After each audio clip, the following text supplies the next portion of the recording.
Marc lives the same life every day. He gets out of bed after he hits the snooze alarm 4 or 5 times. He races through the morning, getting ready to go to work, to a job that the only thing he likes about it is that they pay him. And they give him opportunity to make more pay. He's always last minute. He's driving in a nice car that he loves to show off. It's some of the only social recognition that he gets, and he loves it. He pulls into the parking lot. People are glancing at him. They smile, a fake smile. He walks in and he starts doing his job, barking orders at everybody so that he can reach his goals, so he can get more of what he wants out of this job.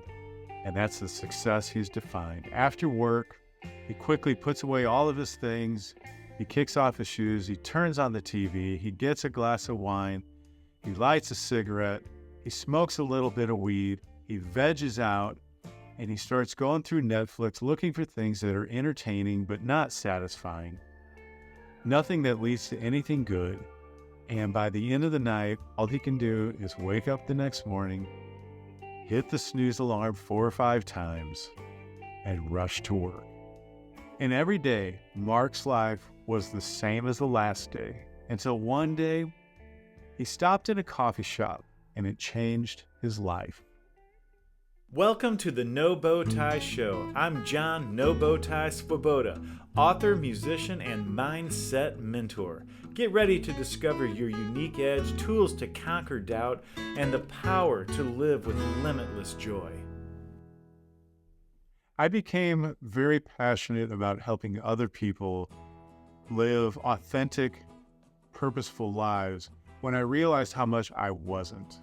That I was being shaped by society. I was being shaped by, the images that I took in, thinking that success was what everybody else thought it was, mainly having to do with money. And I realized that success was a part of me that needed to be expressed, and a part of me that was important to me, that I wanted to live and put value on who I am more than what I have.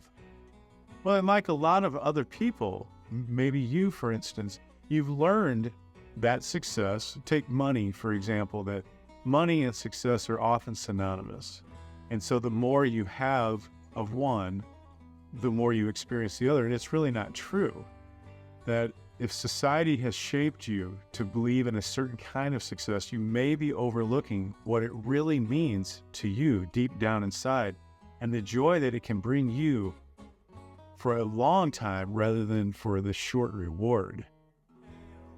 I do believe that people fall into lives that just don't reflect themselves, but we choose our way into lives. And sometimes when we're younger or less connected with our passion, we make choices that we think lead to the better life that we want to live, when really it's just leading to short-term pleasures. As we become wiser, we can discern who we are and what makes our life glow. Well, the first way that you can recognize something like this in your own life, the first and foremost, is when you start getting good at ignoring your feelings. That you put your feelings aside and you say yes to things that aren't really you. For example, and this is an example many of us have had, the first time that somebody tries a cigarette, I don't believe anybody on the planet inhales and says, wow, cool, that is me. Put that in your life and in social experiences and in the workplace where you nod your head and your full body, you get a pain in your gut that is saying no, no, no, but you go ahead and say, yes, I'll do my best to get it that way. And sometimes because of what we've chosen ourselves into, we have to do that to keep that job or sustain that relationship. But we're so far into it that we don't really want to. Now, we all tend to ignore some feelings. That's a part of life, especially if you've ever raised children, that kind of thing. We have to suppress feelings, but you can tell when your life is not aligning with who you are, when you start to become aggravated easily and you procrastinate things as not just as a habit, but as routine. or, you have depression for no particular reason, or something that would normally make you feel down makes you feel dark and down, and you stay there. When you look in the mirror, you just say, another day, another dollar, and you ignore those feelings again to just put 2 feet on the ground and go do again today what you did yesterday that's causing the bad feelings you're having today. When you're on your game, when you're really feeling good about who you are, what you're about, and what you're doing with your life, and you're met with stress, yes, it's still stressful, but you'll tend to jump into a creative mode. And you'll sometimes enjoy the challenge of overcoming whatever the problem is so that stress can subside, and the natural outcome of relief turns into creative action that sends you further into interacting and solving the problem in great ways. When you're ignoring who you are, that will trigger a stifling effect in the brain, where you won't feel like being creative because it takes too much work to act on it. You won't feel like being responsible toward action because you're feeling suppressed. Your life starts to cave in, and you raise your hand less to say, I'll help, and you burrow down more to say, I don't care. When it comes to a mindset that blocks our view of ourselves, for example, depression, I am no expert, but I am able to identify the difference between depression and just sadness and disturbance by not being myself. I've had a lot of experience in overcoming my own, so I've been able to work from one end of the spectrum to the other enough to identify where I was and how far I've come. For example, we recently had to have a pet euthanized. The sadness was unbearable. But it was not a depression. It didn't keep me from being who I was. And while the mood, the darkness did sustain itself, I could still identify the reason and really authenticate my feelings toward that reason. Should it sustain, I'll find myself carrying those feelings and extrapolating them in other ways, and perhaps blaming other people for the death of my dog, or being mad at God for the death of my dog, or always complaining I can never seem to raise a dog in a healthy way. Start to blame, start to go inward and cycling down. That cycling down is where depression starts. But the tendency to look at yourself in a demeaning way, there is hope for that. You can pull yourself out of that by living an authentic life, expressing the true self of who you are. To differentiate between the two of not living an authentic life and the symptoms that occur and actual depression, I want to note that one can cause the other. If you go on long enough not living the life that you want to live, it can cause some serious depression. I've seen it, I've experienced. But there's the fine line there where when you know you're suppressing who you really are and you can feel it, and your ideas want to be born and your inspirations want to be expressed, but you're blocking them down, that's the sure sign that you're not living an authentic life. If you do that long enough, that becomes a pattern, that becomes a way of life. And that's heartbreaking and soul-wrenching and can turn into a very depressed state. I've had somebody ask me that if you are depressed and you're on, you're seeing a doctor and you have medication, is it important to still pay attention to exercising action toward living an authentic life? Absolutely. It is your greatest hope. The reason that people get on medication and go into therapy is not to stay there. It's not to stabilize their life and stay in that frame of mind or on that medication. The idea is to give support while you're moving forward to one day hopefully get off the medication or get out of the therapy. That's not always the case. But the idea from the doctor's point of view is to stabilize so that you can work forward and become the person that you really want to be. And that will change the neurochemistry in your mind, and it will give you hope. And that hope is also a neurochemistry that will boost you up and give you inspiration to see yourself in a better light. Another symptom, just general loneliness. It can be a sign that your life is not reflecting who you really are when you find yourself in a room full of people that you know and love, and you still feel lonely. Have you ever experienced that where you're actually with your spouse or with a friend, but deep inside you have an emptiness you can't really describe other than you feel lonely? Now, a lot of people may not have depression and loneliness as symptoms of what we're talking about here, that not living an authentic life. But still, you're just not satisfied with the life that you have. One of the most overlooked symptoms is procrastination, because it starts small and it builds up. And procrastination is something that we don't do. So we often don't see the direct results of its effect in our life. Now, a lot of people kind of laugh at this one. They say, oh, I'm just that way, or you're just that way. And we get used to it. The reason that it's one of the worst symptoms, every time you procrastinate something, it's going to be something you wish that you could get done.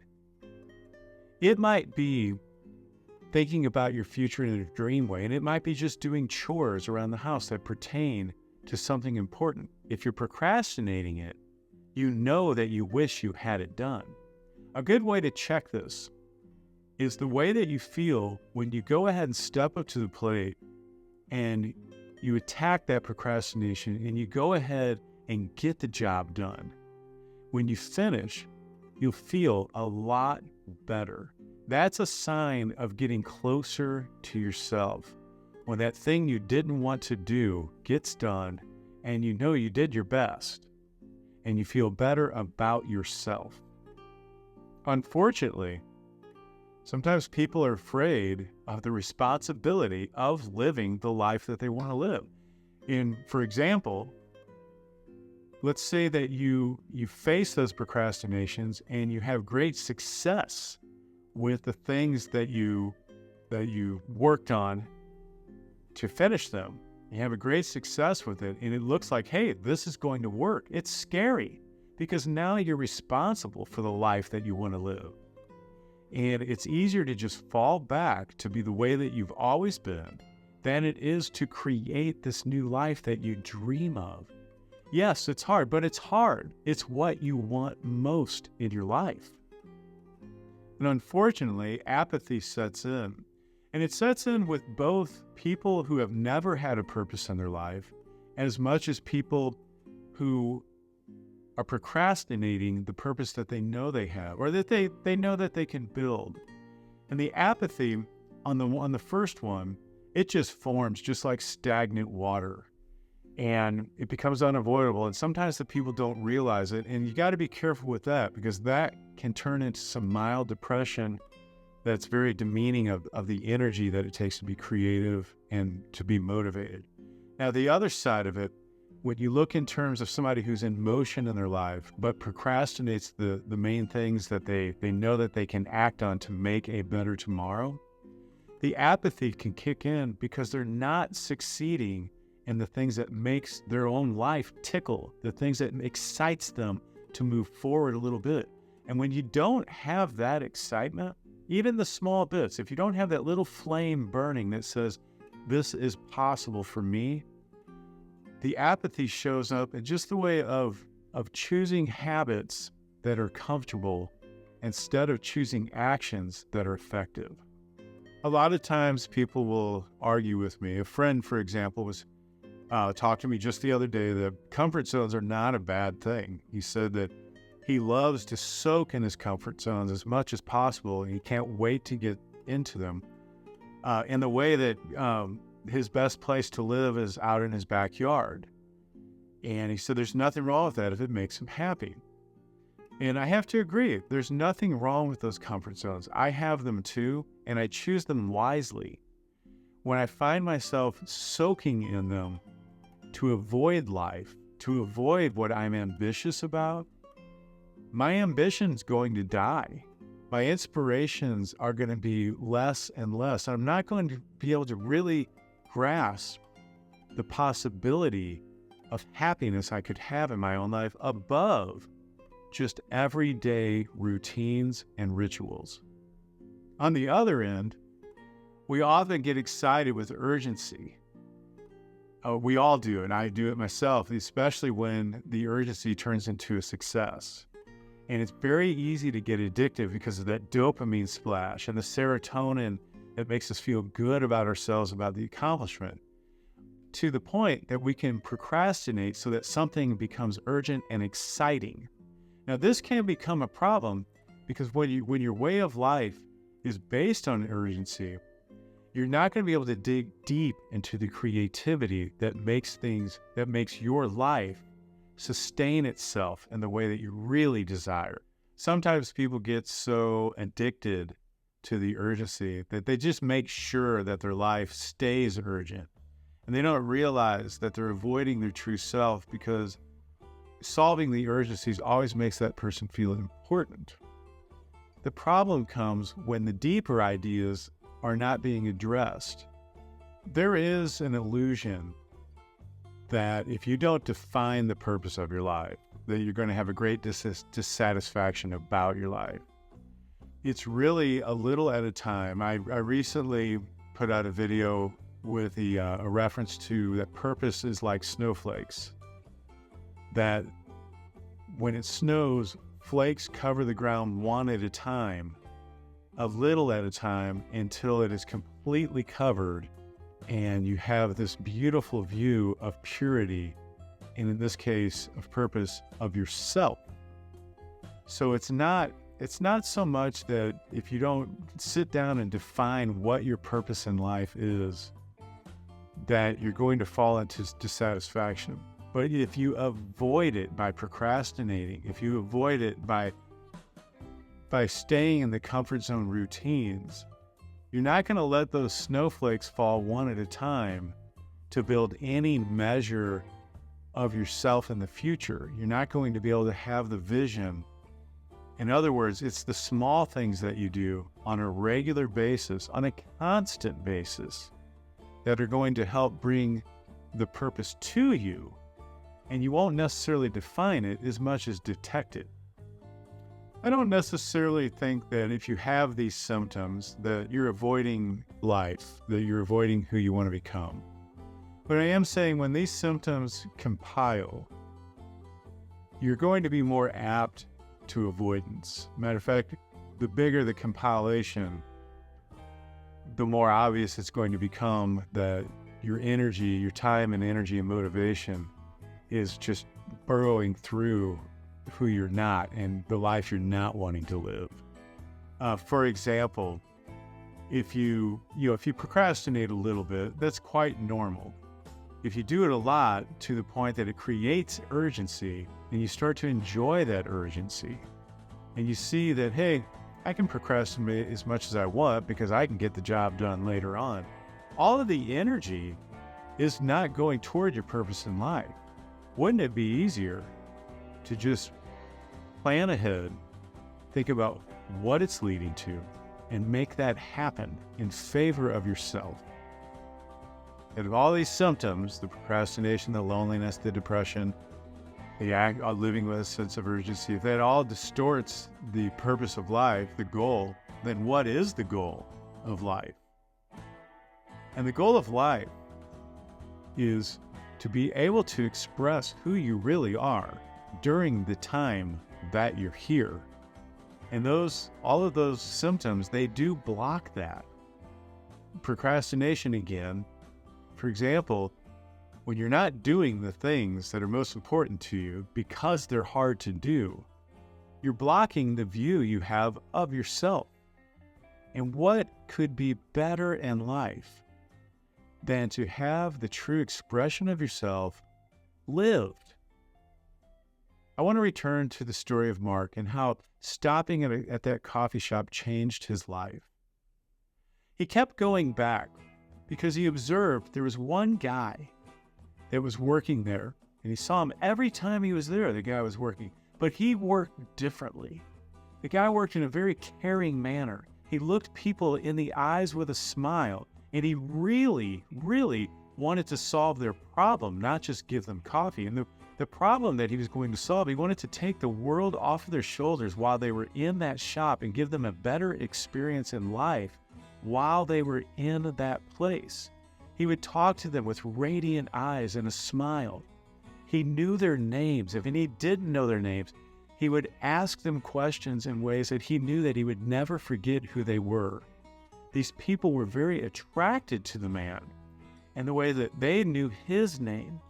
Well, one day, Marc had the opportunity to talk with him too, and he found out he's the owner of the coffee shop. And he's doing menial work. He's cleaning up tables with a smile. He's sweeping the floor. He's going around and checking to make sure everybody's getting what they want. And he's, at the same time, leaving them alone and giving them their space. But there was one thing for sure. The man was exhilarated to be there. Marc kept going back. And finally, he sat down with the coffee shop owner. And the man told him that he lived a similar life as Marc, where all that he cared about was financial success. And it dug a hole in his heart where he became burdened by having a family. He became burdened by having any social events going on. And he knew his life was out of balance. And he decided then that he was going to change it. He was going to do the things he most wanted to do. He started small, but he stuck with it. And after that talk, Marc left that coffee shop and he felt the world had lifted from his shoulders. He had some work to do, but he knew that he was living a life and fooling himself. He knew that he had to start putting one thing at a time in small ways toward a life that he wanted to live. And the first thing that he did, he started examining what are his real interests. Not just the value of money. What are his real interests? What are the things that intrigue him deep down inside that make him want to be himself? And then, of course, those things turn into inspiration. His life changed that day, and he knew that he could chart out a better way to live that would last for the rest of his life. Today, we've covered the most important symptoms that you know are holding you back. But it's just the beginning of the journey. Be sure to subscribe to our newsletter at nobowtie.com/life and get all of the powerful practical solutions that are going to set your life free, the things that are going to make it so you can start living the life that you want to live. Before we go, I'm really excited to share with you another musical feature. This one features my wife, Myra Svoboda, on the bass. And I'm proud to say this is an original. This is a tune that we took the risk in our life, and we wrote this one. It is not an arrangement of classical music like we usually do. So sit back and enjoy the authentic self of No Bow Tie.